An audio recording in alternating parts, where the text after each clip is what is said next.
In this world, grotesque entities creep into children's bedrooms under the cover of night. They watch from the shadows, waiting for the perfect moment to strike. Right when the child is at their most vulnerable, they extract their terror to power an entire civilization. If you think this is a script for a new R-rated horror film, you couldn't be more wrong. This is actually the story of the blockbuster hit Monsters, Inc. For some reason, Disney thought a movie about entities harvesting children's energy was a great choice for a family film.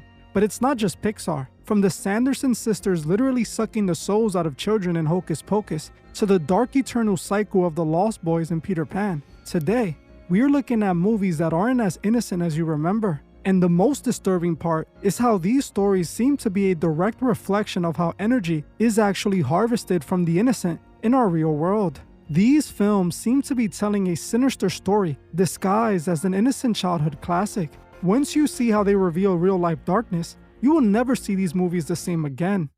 When I was a kid, like many others, I watched Monsters, Inc. a few too many times. While all I remember was the little girl and the one-eyed monster Mike Wazowski, it always seemed like just another innocent children's movie. But after analyzing the story a few years back, I realized this wasn't innocent at all. In fact, this film was actually really dark. I don't even know how they got away with this one. When you strip away the bright animated characters and the silly voices, you're left with a dark, disturbing story about monsters who harvest the fear of children. In the film, these monsters use portals to sneak into children's bedrooms in the middle of the night. They use these fearometer capsule devices to literally collect children's fear, which they use to power their world. These aren't the cute little monsters we remember. These are straight up demonic creatures who prey on children. They were literally terrorizing these kids at night, but more importantly, they were showing us the shady business of harvesting child energy, showing how it's collected and distributed by a shadowy corporation. In Monsters, Inc., the primary villains are Randall and Henry, the CEO of the company. The two conspired to abduct the innocent from their bedrooms for a much darker purpose. They weren't just scaring the kids the normal way. They built a machine called the Scream Extractor to take their energy without them needing to scare them at all. Henry, the CEO of the corporation, claims he's doing this to solve an energy crisis. But think about what they're really showing us. This is a powerful CEO of a massive company admitting that he is willing to collect and terrorize the youth just to keep his system running. They were showing us a high-tech industrial way to harvest fear. Instead of the natural way they collected energy in the movie, the Scream Extractor was designed to bypass the rules and take everything from the source at once. It was a literal machine built for the extraction of innocence. When Henry says, "I'll take 1,000 of them before I let this company die," I'll kidnap 1,000 children before I let this company die. he wasn't just being a movie villain, he was revealing the exact mindset of the elites we see in the real world. The idea that the energy of the innocent is just another resource. They're telling us that this evil system is literally what powers their world. If you've been paying attention to the recent 2026 documents, you know this isn't far-fetched at all. Just like in the Monsters, Inc. universe, our world seems to be plagued by the very same evil. It seems like many powerful people were involved in the very same thing these monsters were doing in the movie. Now actually think about it. If someone were sneaking into your child's room and scaring them just to harvest their life force, that wouldn't be considered an adventure. It would be considered a massive exploitation operation. That is exactly what this movie depicted, but it did it in such a Pixar way that it went right over people's heads. But if you thought Monsters, Inc. was dark, Hocus Pocus takes it to a whole different level. This movie is a Halloween staple, but if you actually look at the opening scene, it's one of the most disturbing things Disney has ever put on screen.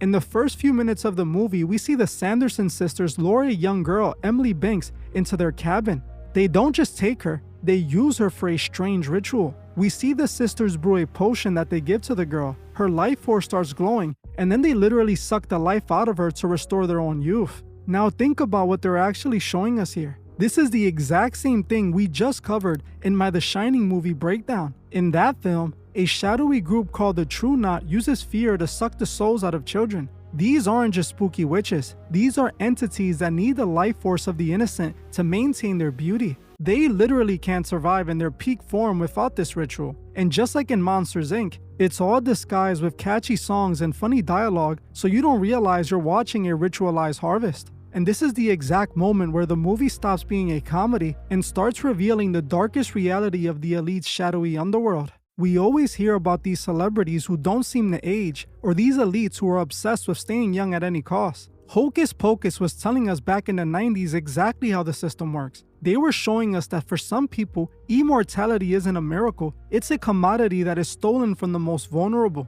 It makes you wonder, why is this a fun Halloween movie? Why are we teaching our kids that the literal consumption of their innocence is just a spooky story? But once we connect this to those 2026 documents we talked about, the Sanderson sisters start looking less like characters and more like a mirror of reality.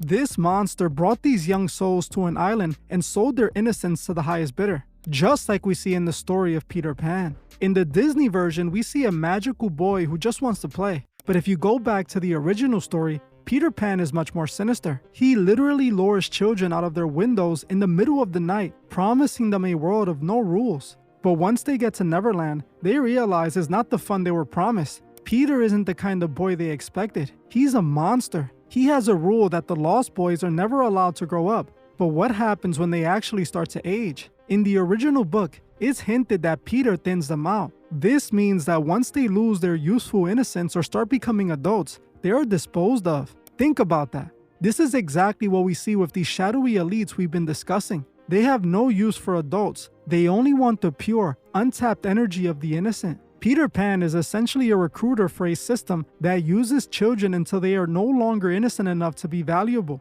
Neverland is an island where time stands still, children are separated from their parents, and a single monster has total authority over their lives. Doesn't that remind you of someone? When you compare that to the 2026 documents and the real-life island, the parallels are undeniable. Hollywood wasn't just telling a fairy tale, they were revealing the dark truth openly, telling us how these operations work in the shadows. They made us love the very person who was leading children into the trap. What's truly disturbing is that this story of children being lured away to be used for their life force goes back centuries. Peter Pan isn't an original story. He's actually a modern version of the Pied Piper story. If you look at the old legends from the 1200s, the Pied Piper was a figure who used a magical flute to lure 130 children away from their homes in Hamelin. Just like Peter Pan, he promised them something better, but once they followed his music, they were never seen again. They vanished into a mountain never to return to their parents. Think about the similarities. Both these monsters use a flute, the pan flute, to cast a spell on the innocent. Both of them target children specifically, luring them away to a place where they are separated from the real world. In the original J.M. Barrie books, Peter Pan is described as a boy who hates mothers and literally thins out the lost boys when they start to grow up. This is the exact pattern we see with the monster on the island in those 2026 documents. He used his influence and wealth, his status and his connections to lure the vulnerable to a place where he had total control. The Pied Piper Peter Pan and the monster in our real world are all one and the same. These stories are framed in a way to make you think that a stranger luring our children away is a magical or adventurous experience. But history tells a complete different story.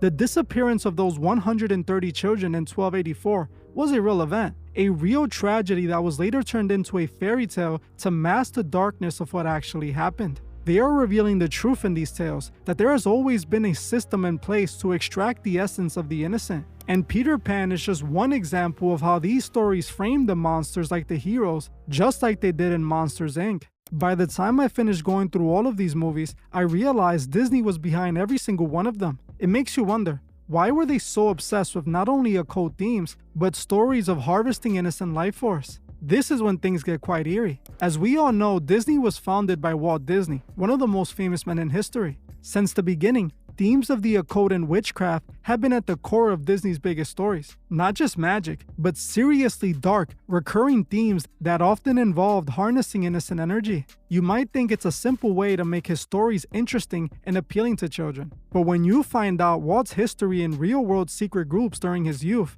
things start to look a whole lot different. Walt was actually a member of the very first DeMolay chapter. For those who don't know, the DeMolay is recognized as a Masonic youth program.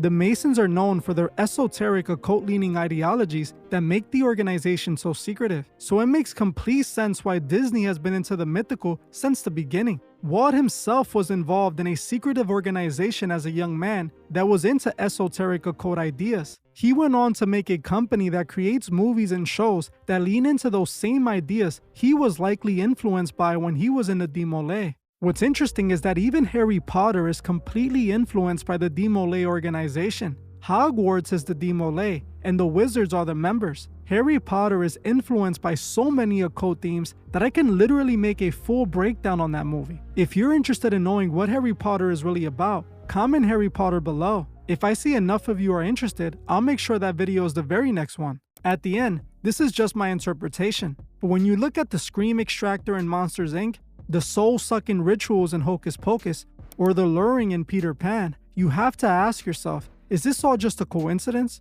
Or are we looking at the process of how they normalize the extraction of the energy of our most vulnerable?